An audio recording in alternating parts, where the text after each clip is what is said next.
yooyu moom jar naa taxaw te jar naa def remaniement ndax am na ci ñooñ nee na seen bopp lañ fa nekkal te këru 100 millions yi nag nee nañu am nañu ko yëg Alaaji Mouhamadou Diouf.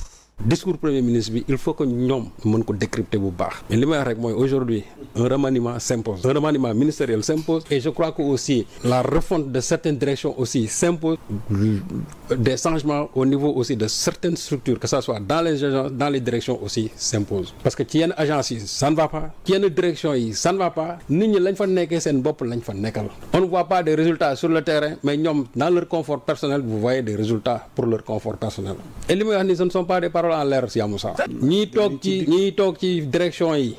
di enrichir nañ ko bàyyi. te je crois que corps de contrôle yi bu ñu leen yóbboo ci yenn direction yi dinañ gis lu garaaw a garaaw. ces gens là qui songent à vouloir acheter vaille que vaille des maisons de plusieurs coûts de centaines de millions dañu arrêté. non sëñ Sall maanaam ci régime gu bees. dama ne régime bu bees bii laa wax. ci DG yi tabax seen i kër à coût de centaines de millions nañu arrêté. en un an mënuñu fi liggéey ay plus de 100 millions et quelques di ci jënd ay kër. nañu arrêté. c'est ça aussi.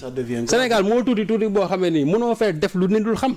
boo taloon sa biir nekk xëy jënd fi benn kër 200 millions boo xëyee nit ñi dinañ ko xam. c'est ça aussi la réalité. mais mënuñu fi dàq benn affaire boo xamante ni yàggul dara bëgg a xëy gis encore les mêmes pratiques ñenn ñi di ko continuer.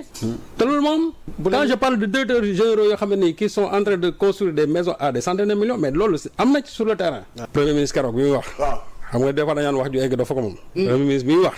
xam na bu baax li muy wax man damay gën a xóotal ay waxam rek.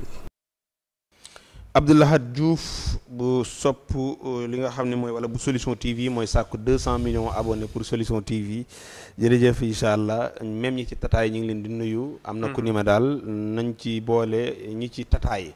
kon boog ñi ci tataay yëpp daal di amplifier biir tataay bi. synchroniser ko téléphone am.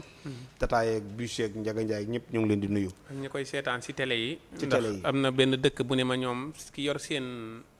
affaire théâtre bi. mooy seen kii bi réseau yi. waaw nee na ma sa guddi moom dañuy tegal émission yi. foofu dégg naa yëmbal gi am na fu ñu ma daal foo xam ne des fois dañuy dugal solution. waaw dañuy seetaan mais garaaw xam nga solution xam nga émission bi moom yaa ko mayee moo tax am na rajo yu koy diffusé. ñoom ñëpp ñu leen di gërëm. comme neex jëlal. ndax Sénégal rek. na liggéey bi gën a yaatu rek. macha allah. Serigne Saliou nee na gars yi daal xam naa remaniement bu amee du mën a ñàkk ndax am na ci ñooñ seen bopp lañ fa nekkal. waaw sant yàlla son yi bu Serigne Saliou ñu ngi koy siyaare bu baax te di ko ñaanal di rafetlu taxawaayam ci penc mi ak bëgg gi mu bëgg réew mi ak it leeral yi nga xamante ni mi ngi koy leeral li nga xamante ni jàpp na ni lu lëndëm la loolu lu am solo la. waaye son yi bu gis nga sunu directeur yi ak sunu DC yi ak sunu ministre yi war nañ leen a jàppale bu baax te gunge leen. jàppale ay jàmbaar dëgg lañ. ci naka. teyit si li ñu nekk lu leer naññ la loolu nag bala nga ko mën a xam da nga leen di laaj. yaa ngi koy confirmer. waaw maam lu leer la ñu nekk laa wax. bismillah. ndax am na si yu bëri yoo xamante ni bu ma ko déggee man dama koy seet si sama bopp. yow. waaw man ay jamono am na koo xamante ni exemple cantine yu ndaw yi si marché yi jar 300000. am na ku ma si mas a topp ay at ma di ko si topp ab terrain ni 300000 ma naan ko lebal ma weer wu dee dinaa nangam mu bañ. te jamono yii dañ may topp soo xamante ni mën nañ la ko lebal sax 5 millions tabaxal la ko.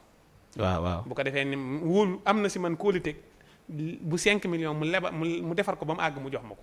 waaw man ma koy fay. am na kóolute gi ndax gis na ma léegi fi ma nekk solution jàpp na ni Assane mii kat war na koo man mën na laa lebal 5 tabaxal la. mën na maa lebal 5 tabaxal ma ko. après man ma fay ko.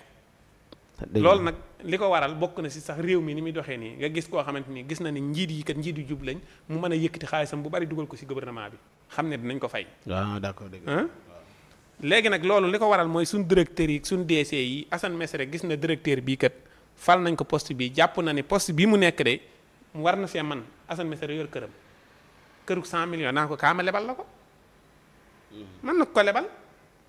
tey jii entrepreneur mën na ne ko yow de DC sàngam mën naa laa sama kër gi de mën naa si am nangam nangam kaa ma defar ko jox la ko waaye danga may fay weeru dee nangam. loolu lépp li la ko may mooy poste bi nga nekk ak yaakaar ñi am ci yow. maanaam poste bi la may loolu. waaw poste bi mën na laa may lu ne. mais su boobaa nag buñ gisee ni yow kat am nga kër te bi nga faloo yàggut déedéet boo amee kër dañuy xool na nga amee kër gi ndax kër gi fay nga ko ba mu mat ndax mais bu fekkoon nee na. am na si directeur boo xamante ni gis nañ ko génn na 100 millions jënd kër. waaw bu xeet jënd kër waaye dañuy am na directeur yoo xam ne ñu ngi leen di tabaxal kër wala tabax nañ këru nangam mais da ngay dem nga laaj directeur bi kër gi noo ko amee nangam ndax loolu lépp mën naa nekk. te fi nekk nii am na poste yooyu yor lu ne mën nañ ko si yow. waaw nit ñi lu ne mën nañ ko si yow mooy homme d'affaires lu ne dinañ ko mën si yow ndax poste bi nga yor kon nag am na si yoo xamante ni daal man pour man ñi nga xamante ni ñooy def Cour des comptes ak di lijjanti. ñoom bu ñu génnee. daan ni topp nañ tànk bi kat waaye gis nañ ni lii ak njubadi la su boobaa ñun danañ mën a ñëw ni DC bi wala directeur bi de wala ministre bi li mu def jaaduwul ndax Cour des comptes de nee na nangam mais lu fi ak loolu amul man am ma si problème. jëndal say biit tabaxal say étage defal lu la neex sama yoon nekku si. mais liñ la liggéeyloo yaa ngi koy liggéey. liñ la def loo yaa ngi koy def. ni mu waree Cour des comptes kenn épinglé wu la kon na ngay def nag ba am sa kër wax dëgg yàlla du ma la ko mën a bañal. parce que li nga doon wax léegi pour bi ñuy wax ci affaire bureau yi yaa ngi fàttali ko. waaw kay ci lañ ñi nit mën naa ñëw. ñu fal benn directeur. waaw benn agent immobilier ñëw ni ko maa lay équiper sa kii la. maanaam kooku xalaat na ne ëllëg bu amee. xëy na non day gagné marché ba ëllëg. boo beneen bureau boo war a def. far force kooku ngay woo. nga ñëw nga di maanaam di xas borom bureau bi. fekk ñaari dërëm defu ko ci. waaw mooy affaire Cheikh kii bi mooy kii wutoon ab oto ñëw jox ko.